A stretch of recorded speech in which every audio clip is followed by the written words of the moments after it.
안녕하세요. 오디오 웹툰 플레인지의 오디오 칼럼니스트 주기표입니다. 전 세계 최고의 뮤직 서버로 알려져 있는 우리 브랜드 오랜더에서 출시한 AP20이라는 올인원 앰프가 출시가 되었습니다. 디자인을 보면은 뮤직 서버 제품인 오랜더 A30과 흡사해 보이지만은 크기는 조금 더 커졌습니다. 무게는 26kg이나 됩니다. D클래스 증폭 방식인데도 무게가 동급의 AB 클래스 증폭 방식과 동일한 수준인 26kg이라는 것은 그만큼 굉장히 물량 투입이 많이 됐다라는 것을 추측해 볼 수 있는 것이죠. AB 클래스 증폭 방식과의 차이점이라고 한다면은 요즘에 출시되는 고성능 D클래스 증폭 방식의 앰프들은 매칭되는 스피커가 구동이 더 어려워지고 매칭되는 스피커가 더 고성능이면서 더 고가의 스피커를 매칭할수록 최종 결과가 비례해 가면서 더 좋아집니다. 구동이 어려우면서 고성능의 고가의 스피커에 AB 클래스 증폭 방식의 앰프를 물리잖아요. 최종 음질은 더 떨어지기 마련이에요.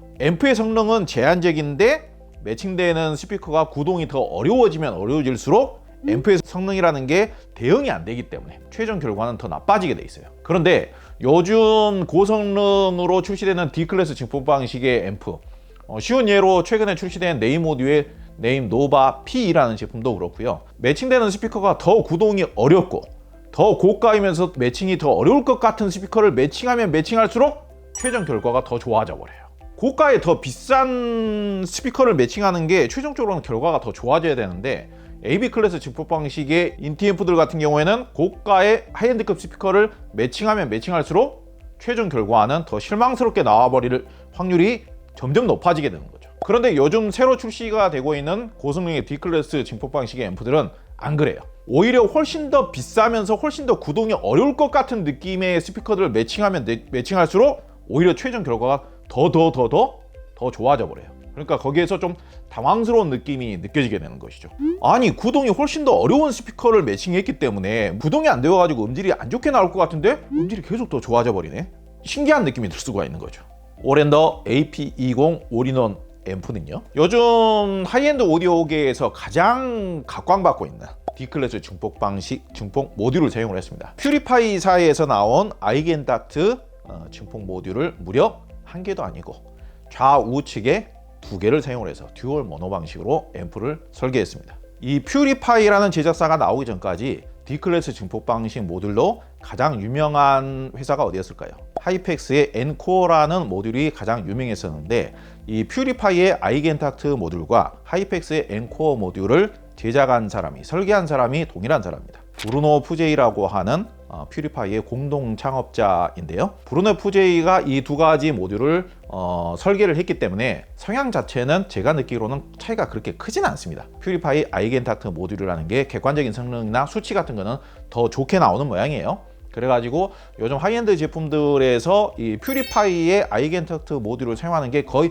유행처럼 이렇게 번지고 있어요. 지금 AP20에는 그 퓨리파이 모듈을 두 개를 사용을 했죠. 한 개를 사용한 제품들은 많이 볼 수가 있어요. 그런데 두 개 이상을 사용한 제품은 참 흔치 않은 것 같습니다. 퓨리파이 아이겐탁트 모듈이 지금 평가가 굉장히 좋은데 이런 D클래스 증폭 방식으로 나온 앰프들 중에 중저음까지도 굉장히 호방하면서도 깊이감이 있으면서도 중량감 있고 밀도감 있게 잘 나와주는, 그러면서도 이 D클래스 증폭 방식 앰프들의 오래되면서도 고유한 단점처럼 인식이 되어져 있는 음색이 다소 얇고 가벼우면서 그리고 중저음이 좀 허전하게 나온 듯한 이러한 아쉬움, 이러한 단점들이 아예 없게끔 제작된 앰프가 바로 오랜더의 AP20 되겠습니다.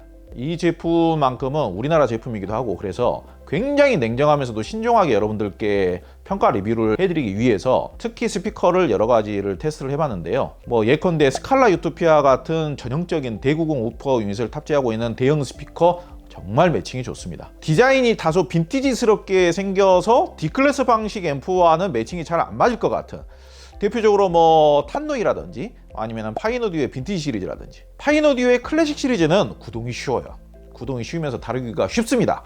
그런데 오히려 빈티지 시리즈는 클래식 시리즈하고 뭔가 차이점이 있어야 될 거 아니겠습니까? 그래서 빈티지 시리즈는 구동이 만만치 않아요. 빈티지 시리즈 디자인상으로 봤을 때는 절대 이런 D클래스 방식의 앰프들하고는 안 어울릴 것 같고, 그리고 실제로 다른 D클래스 방식의 앰프들하고는 별로 썩 그렇게 어울리진 않아요. 그런데 오랜더 AP20하고 매칭을 했을 때 저는 개인적으로 파이너듀 빈티지 시리즈를 도대체 어떤 앰프들하고 매칭을 해서 에이징도 좀 덜 된 것 같고 리뷰를 어떻게 해야 되나 고민을 하고 있었는데 AP20 물리고 나서 빈티지 시리즈에 굉장히 지금 만족을 하고 있는 상태입니다. 굉장히 다양한 스피커들과의 매칭력이 좋고 매칭되는 스피커를 별로 가리지를 않는다. 기본적인 음색 특성 자체가 오랜더가 추구하는 방식은 상당히 중립적인 음색을 추구합니다. 특정 대역에 치우치면 안 되고 착색이 있으면 안 된다라는 철학을 가지고 있죠. 다양한 스피커들을 매칭함에 있어서 전체적인 사운드 밸런스를 굉장히 충실하게 유지해주는 능력이 굉장히 탁월하다는 것을 확인했습니다. 제가 1000만 원대의 인기 하이엔드 스피커들도 몇 가지 매칭을 해보고요.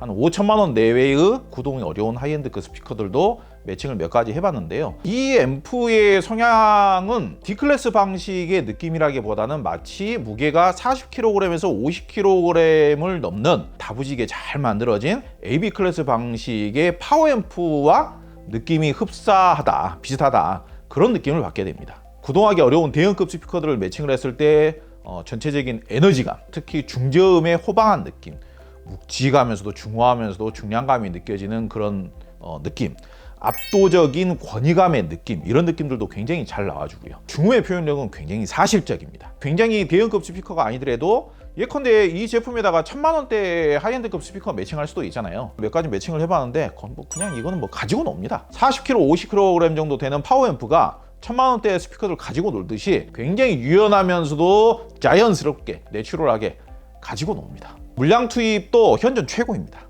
오랜더라는 회사가 원래 뮤직 서버로 시작을 했다 보니까 워낙에 작은 신호, 회로간 이렇게 간섭 이런 거에 대해서는 결벽증적인 마인드를 가지고 있거든요. 아직까지 제가 오디오 기기를 수도 없이 봐왔지만은 오랜더만큼 이렇게 회로하고 기능 간의 전원부를 분리시키는 경우를 별로 본 적이 없어요. 그래서 뮤직 서버만 하더라도 전원부를 뭐 4개, 5개씩 이렇게 분리해서 설계하는 경우가 있었는데 지금 이 AP20 올인원 앰프 무려 전원부가 6개로 분리가 되어 있습니다. 2개 이상으로 분리된 제품도 별로 없어요. 근데 이 제품은 전원부가 무려 6개로 분리가 되어 있어요. 내부 사진을 보면 좌우측에 커다란 트로이달 트랜스가 보이죠. 일반적으로 D클래스 방식의 앰프에는 들어가지 않는 트로이달 트랜스가 무려 커다란 게 2개가 들어가는데 각각 400V 암페어에서 2개 합이 800V 암페어인데 이것은 마치 고성능의 하이엔드급 AB 클래스 직법 방식의 인티앰프에 들어가는 구성과 거의 동일하다라고 볼 수 있는 것이죠. 그 외에도 아날로그부, DAC부, 디지털부,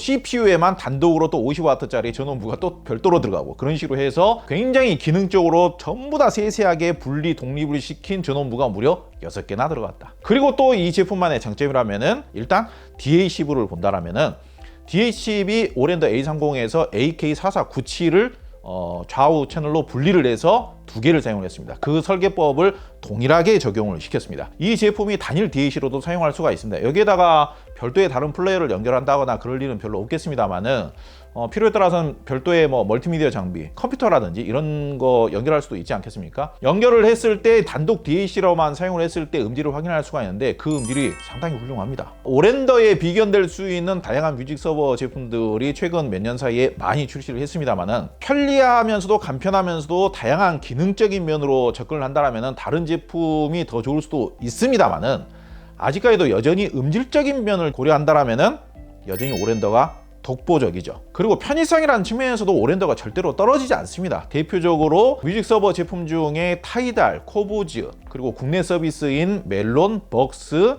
그리고 라디오 앱인 튜닝, 스포티파이까지요. 스포티파이는 네이티브는 아닙니다만은 멜론과 벅스까지도 네이티브로 이렇게 탑재가 되어 있는 뮤직 서버가 흔치 않죠. 그리고 유튜브 같은 경우에는 에어플레이 기능이 되기 때문에 에어플레이로 유튜브 음악은 즐기시면 됩니다. KBS 93.1 라디오 채널 들으시는 분들 많이 계시죠? 외국 제품들의 경우에는 93.1이 잘 안 잡히는 경우가 많습니다. 그런데 지금 오랜더 이 제품은 그래도 우리나라 제품 아니에요. KBS 93.1 채널을 손쉽게 사용하실 수가 있고요. 이 외에도 좀 더 좋은 음질을 고집하시는 분들이라면 하드디스크를 2개를 내장시킬 수 있기 때문에 하드디스크의 고음질 파일 저장해서 사용하시기를 꼭 권장을 드리고요. 그 외에도 오랜더이기 때문에 빠뜨릴 수 없는 고급 기능들이 분명히 또 있습니다. 다른 뮤직 서버 제품에는 지원되지 않는, 대표적으로 슈퍼 캐패시터를 기반으로 한 UPS 기능을 예로 들 수가 있는데요. 과거의 오디오 제품에는 필요 없었던 기능이지만 요즘 제품들은 OS나 소프트웨어가